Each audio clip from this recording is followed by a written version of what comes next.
दोस्तों नमस्कार, मैं सुनील गोस्वामी एडवोकेट एक बार फिर से आपका स्वागत करता हूं। आज फिर से एक सवाल और उसका जवाब तलाशने की कोशिश करते हैं।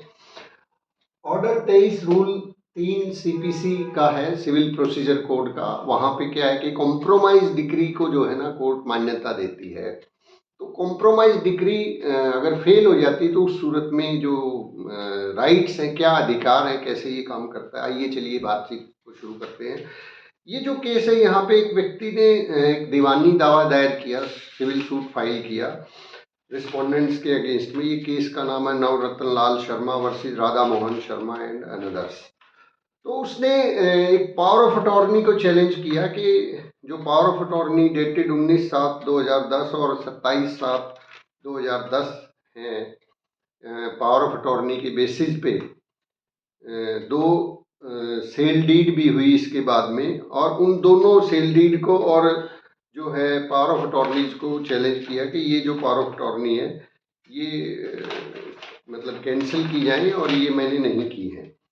तो कोर्ट ने जो है ना नीचे जब ये केस चला ट्रायल कोर्ट में, ये सूट डिसमिस हो गया। डिसमिस होने के बाद इसमें अपील गई और अपील में जाके फिर हाई कोर्ट के अंदर जो है ना इन दोनों पार्टीज का एक समझौता हो गया। समझौता मतलब नीचे सूट डिसमिस हो गया था ट्रायल कोर्ट के अंदर, फिर हाई कोर्ट में जब ये मुकदमा था तो फिर वहां पे इनका समझौता हो गया। और उस समझौते के अनुसार जो है रिस्पोंडेंट्स ने जो है ना कुछ इनकी टर्म्स एंड कंडीशन सेटल हुई। उसके मुताबिक पहली कंडीशन तो ये थी कि जो भी मुकदमेबाजियां हैं, केसेस वगैरह है, वो उठा लिए जाएंगे। नंबर 2 फिर एक कंडीशन थी कि जो रिस्पोंडेंट है वो कुछ अमाउंट देगा। लगभग यहाँ पे जो अमाउंट सेटल हुआ था उनका शायद 10 या 11 लाख, जो भी व्हाटसोएवर कुछ पैसे के अंदर जो है ना अमाउंट सेटल हुआ 11 लाख के अंदर, और मामला सेटल हो गया। इसके बाद जो है ना कॉम्प्रोमाइज डीड बनी और उसके बाद एक कॉरिजेंडम मतलब कुछ समझौते की शर्तों में संशोधन हुआ, और उसके बाद जो है केस जो है ना इन शर्तों के साथ में हाई कोर्ट ने इसको कंसेंट डिक्री के आधार, कॉम्प्रोमाइज डिक्री के आधार पे जो है ना इस केस को डिस्पोज ऑफ कर दिया। डिस्पोज ऑफ जब हो गया तो उसके बाद जो पैसे का लेन देन था 11 लाख का, वो रिस्पोंडेंट ने देने से मना कर दिया। चेक वगैरह दिया होगा, वो डिसऑनर हो गया। तो जब चेक डिसऑनर हो गया तो हाई कोर्ट में दोबारा से एप्लीकेशन लगाई गई रिस्टोर करने की, अपील को रिस्टोर करने की।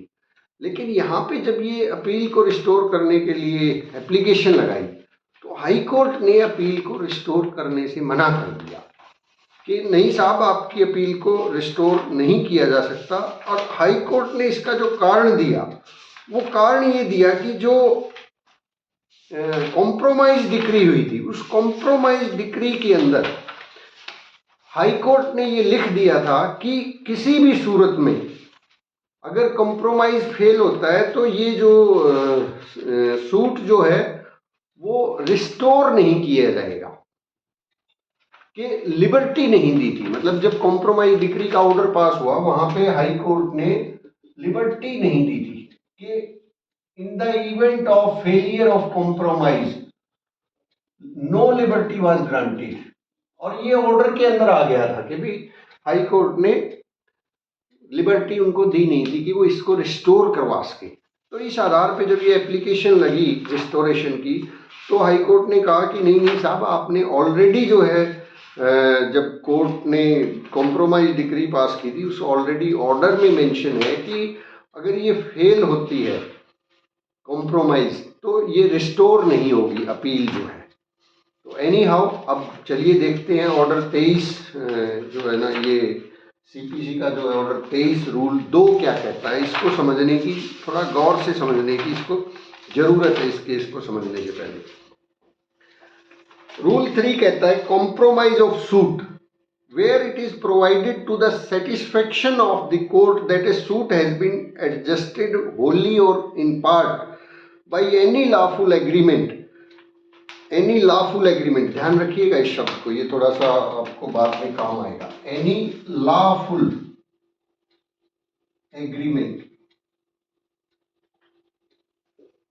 any lawful agreement or compromise in writing and signed by the parties, or where the defendant satisfies the plaintiff in respect to the whole or any part of the subject matter of the suit, the court shall order such agreement, compromise, or satisfaction to be recorded, and shall pass a decree in accordance thereof, so far as it relates to the parties to the suit, whether or not the subject matter of the agreement, compromise or satisfaction is the same as the subject matter of the suit. मतलब कुछ और भी झगड़े हैं तो उसको भी इसके अंदर अगर शामिल कर लिया तो कोई बात नहीं है.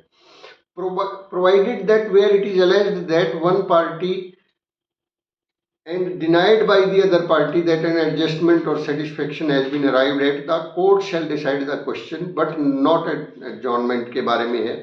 इसके बाद 3A जो है ना ये इंपॉर्टेंट है. 3A क्या कहता है? Order 23 rule 3A, bar of suit, no suit shall lie to set aside a decree on the ground that the compromise on which the decree is based was not lawful. मतलब अगर आपने compromise कर लिया है तो इसके बाद कोई दावा दायर नहीं किया जा सकता. नो सूट शैल लाई, उसको आप चैलेंज नहीं कर सकते कोई दावा डाल के कि भी वो compromise on which the decree based was not lawful, मतलब इस ग्राउंड पे आप चैलेंज नहीं कर सकते. तो यहाँ पे जो है हाई कोर्ट ने डिसमिस कर दिया, बात सुप्रीम कोर्ट तक पहुंची. सुप्रीम कोर्ट ने, ऑनरेबल सुप्रीम कोर्ट ने देखा इस मैटर को, तो यहाँ पे ये पाया कि ठीक है कॉम्प्रोमाइज हुआ, ठीक है ऑर्डर के अंदर ये आ गया कि भाई साहब आप जो है ना इसको चैलेंज नहीं कर सकते, अगर ये मतलब किसी भी सूरत में अगर ये फेल होता तो भी चैलेंज नहीं कर सकते.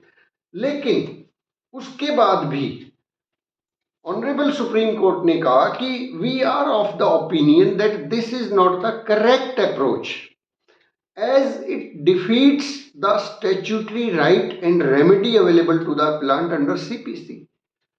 कि भाई कॉम्प्रोमाइज तो हो गया, 11 लाख रुपए देने थे, अब उसने क्योंकि उस ऑर्डर में ही आया हुआ है कि भाई आपको इसको चैलेंज नहीं कर सकते, रिकॉल नहीं कर सकते, तो उसने सोचा क्यों पैसे देने हैं, अब तो चलो मौज हो गई है. तो यहाँ पे सुप्रीम कोर्ट ने कहा कि ये तो इसके रेमेडी और राइट्स को ही डिफीट कर दिया. No other remedy is available to the party who is aggrieved by the compromise decree, as an appeal or a fresh suit is not maintainable under the civil procedure code.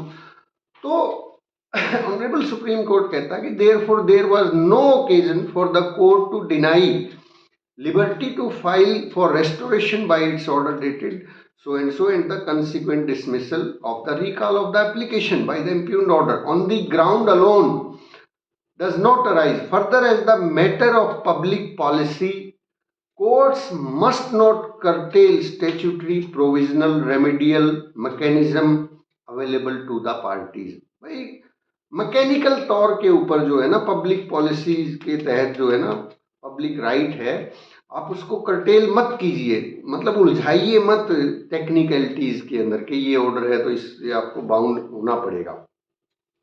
तो क्योंकि यहाँ पे एक और चीज़ supreme court ने लिखी है कि जो कॉम्प्रोमाइज़ हुआ था उसमें भी एक क्लॉज था कि अगर जो टर्म एंड कंडीशन फुलफिल नहीं होगी तो जो है केस दोबारा से रिकॉल किया जा सकता है.